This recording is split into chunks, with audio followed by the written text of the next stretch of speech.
All right, in today's video, we're going to be doing a little bit of repair and maintenance on the old Montana 4340 in preparation of putting in a garden. We'll cover the garden prep and building and all that in another video, but first let's take a look at the tractor. It's got a couple of little issues. The hydraulic system needs to be serviced. It needs a filter change, it needs a fluid change, and now is a really good time to do that because it's also leaking a little bit. One of the hoses up here on the front, this one here, you can see not only is it covered in oil, but it's leaking right in this area here.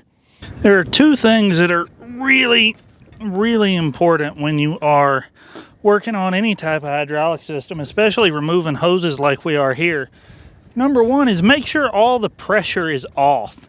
In a situation like this, make sure the loader is all the way down. And number two is don't make it worse, where we're going to have to leave this thing sitting open while I travel and go get a hose made. You want to make sure you cap off any fittings that way you don't let a bunch of dirt and crud and crap get down into the hydraulic system that we are going to be needing in a minute, you know, that we're not replacing. And by capping off this hose, even though we're about to pull it off, it saves it from leaking oil all over everything.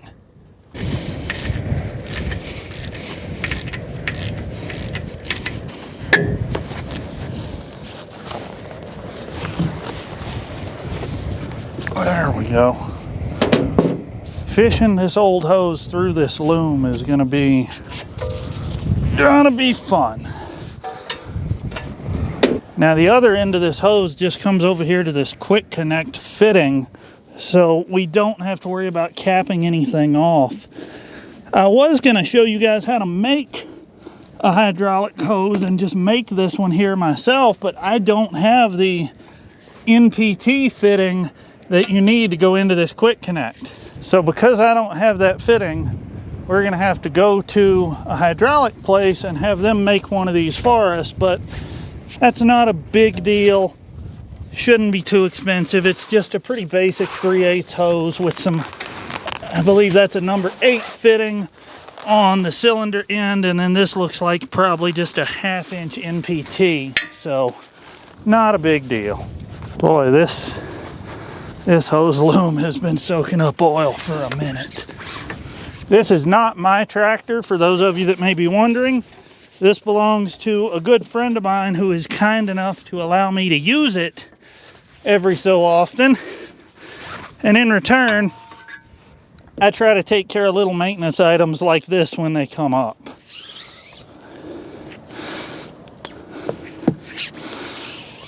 All right, there's a hose.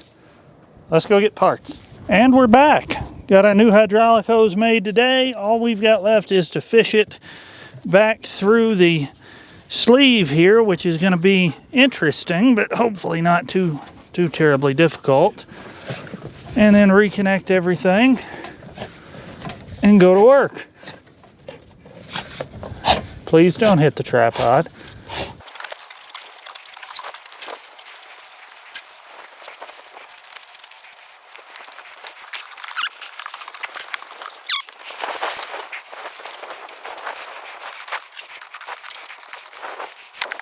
Now all we have to do is snap the quick coupler down here onto the other part of the fitting at the valve, and our hose is done.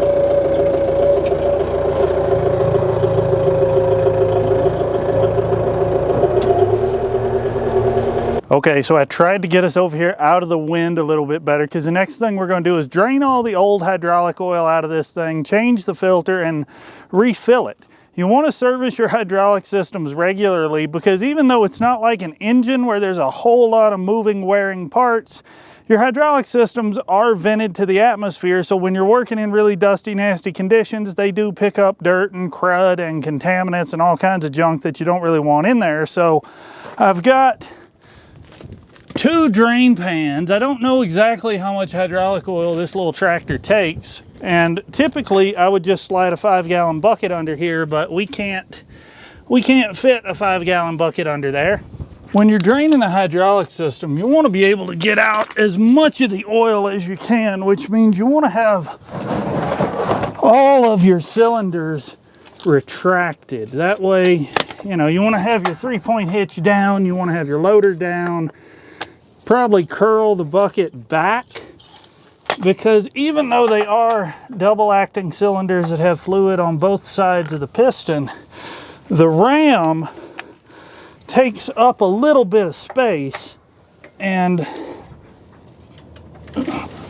you get more fluid out by having them collapse than you do if all your cylinders are completely full of oil. To that same end, anytime you're checking the hydraulic fluid level on a machine, you want to make sure all of your cylinders are as collapsed as you can get them. Now, it's not worth going super crazy for just regular maintenance. You don't have to worry about trying to get out every single drop, because you can never get these perfectly, like, surgically clean, kind of empty. I better grab that other pan before it's too late. But that's okay. For regular maintenance, you don't have to worry about getting every single drop of everything out. Now, if you have something like a pump failure that sends a bunch of fluid through the system, or you get a bunch of water in it or something like that, then you might want to think about trying to flush it with something, or take it apart a little further, or take some other steps to do a more thorough job. But just for what we're doing here, we don't have to go super crazy. I'm gonna let some of this oil run down into the pan a little more. Actually, that's feeling full. We're just gonna swap pans.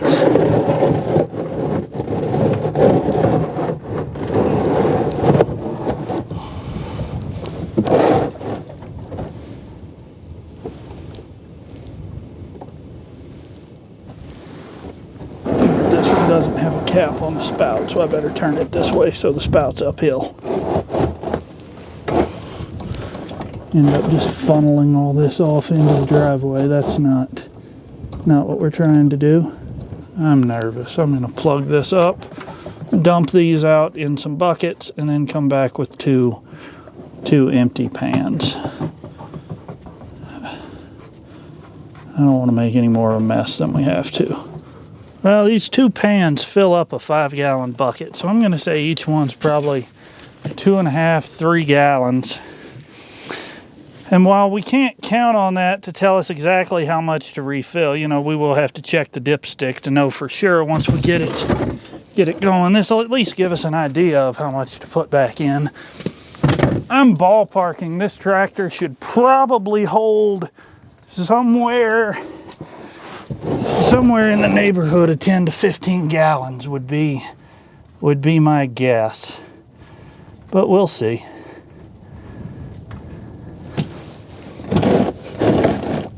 Now that it's most of the way drained, I'll pull the dipstick out so it's not trying to pull a vacuum, and it'll drain a little bit faster. I just don't like to do that when I'm popping the drain plug for the first time, because you will get a torrent of oil that is very likely to go a lot of everywhere. Oh yeah, she's coming out good now. I might have to plug it off and swap those pans again. No, it's tapering down. Okay, good. I think it's about done. All right, before we fill it back up with oil, we're going to change our hydraulic filter here. Come on, thing, don't stick. You're coming.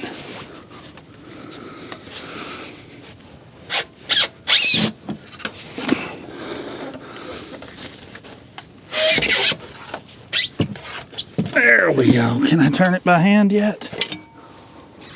Yes, I can. Good.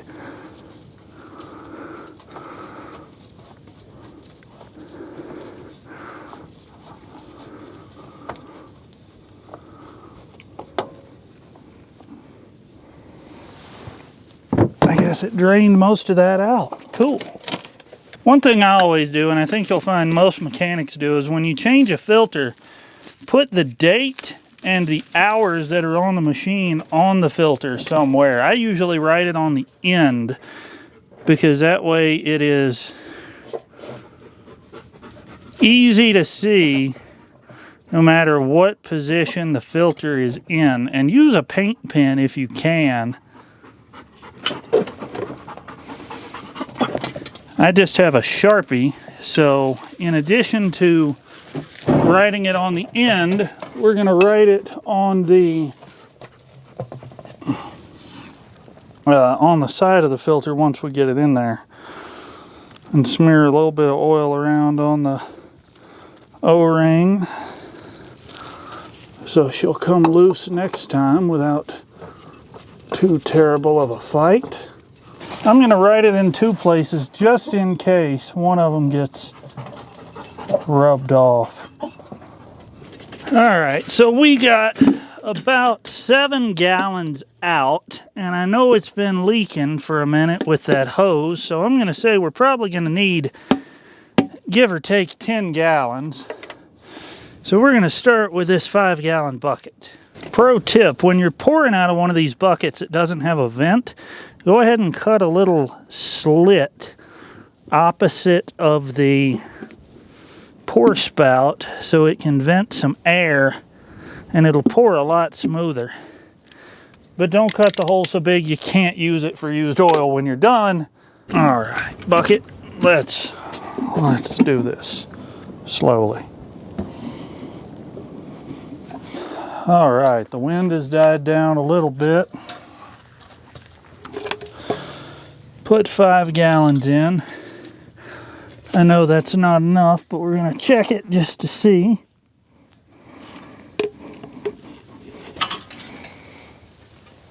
And not even touching. Kind of what I expected. We're showing right at the full mark with about 2/3 of this other bucket put in there. So I'm going to call that good until we can run this thing a little bit and circulate this oil through the system and fill up any air pockets or anything like that that may be in there. So I guess that's the next thing we need to do is go run this a little bit. So my timing for this probably isn't ideal. This 900-pound concrete block is my snow plowing counterweight. And we have a snowstorm scheduled to come in tomorrow night. But I really need to be able to use the truck for other things. So I need to get this out of the way. And while I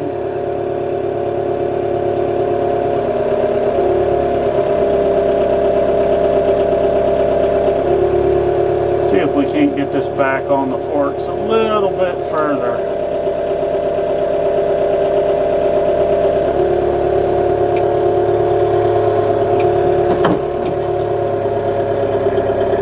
This is probably not the ideal time to be removing my snow plowing counterweight from the truck since we have another snowstorm that's supposed to come in tomorrow night. But the truck does pretty well plowing without it, and frankly, I need to use the bed for some other things. So we're just going to get this out of the way while we have the opportunity.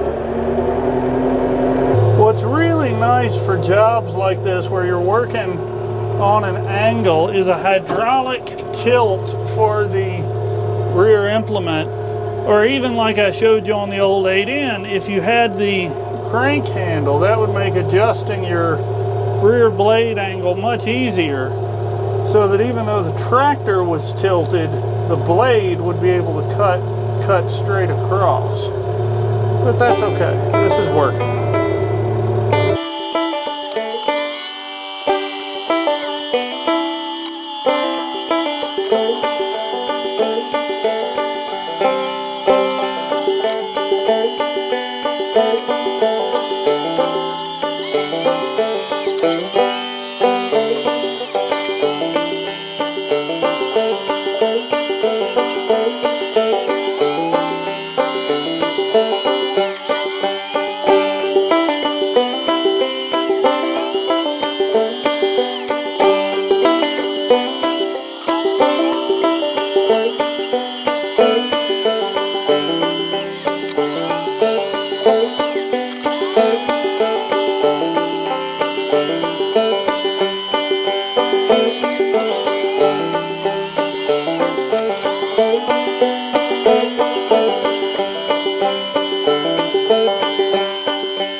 We got the tractor fixed. We did a little bit of dirt work over here. It's not perfect, but that's okay.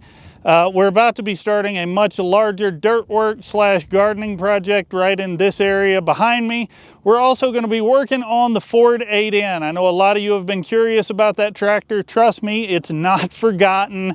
I've wanted that thing done as badly as any of you do, and I've wanted that tractor finished since I was 14 years old. So trust me, it's not getting forgotten. It's not getting left behind. It's just going to be a slower, kind of more long-term project.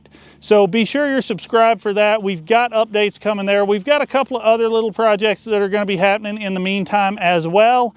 So hit the thumbs up button. Thank you for watching, and more later.